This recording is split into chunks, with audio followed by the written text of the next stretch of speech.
Singapore system has developed in such a way that it can be regarded as a high-performing system.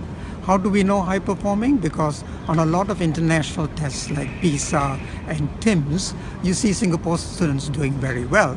But it generally reflects their academic achievements in English, science and mathematics.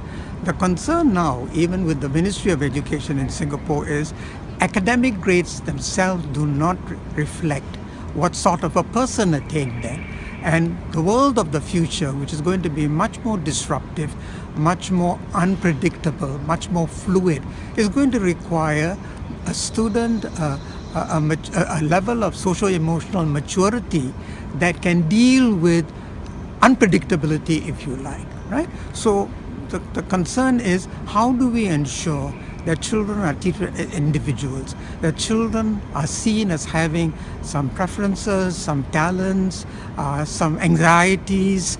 How do teachers understand this? And how does the curriculum and how does the pedagogy reflect this shift that we need? So in terms of curriculum, there's more and more interest in experiential learning. Singapore has a program called Applied Learning, which is, what am I learning this for? We have a concept of gravity. What is the use of gravity for me?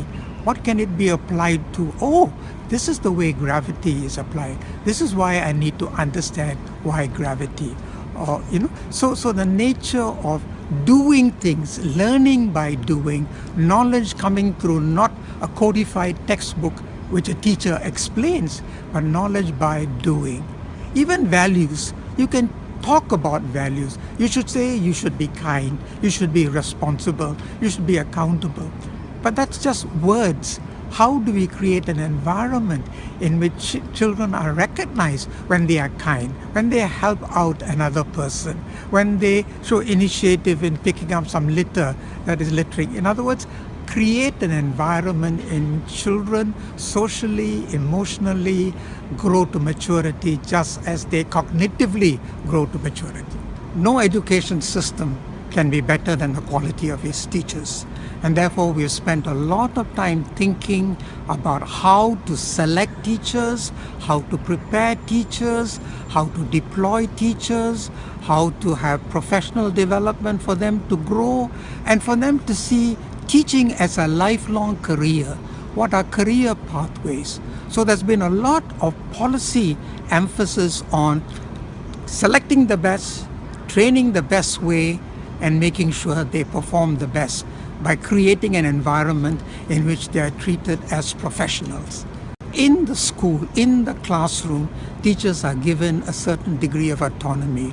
They are the ones best prepared, best qualified to teach a particular content, right? So the Ministry of Education doesn't give lesson plans for them to do. It's something that the schools do.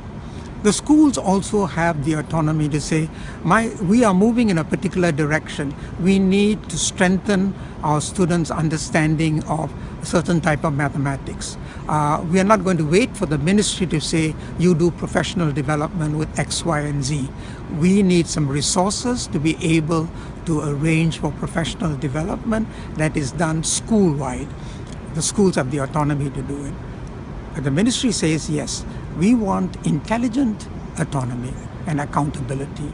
You have the freedom, you'll be treated as professionals, you'll be respected, you'll be well rewarded for your performance, but we also expect at the end of the year that the goals, the national goals for education, the goals of the education system are met.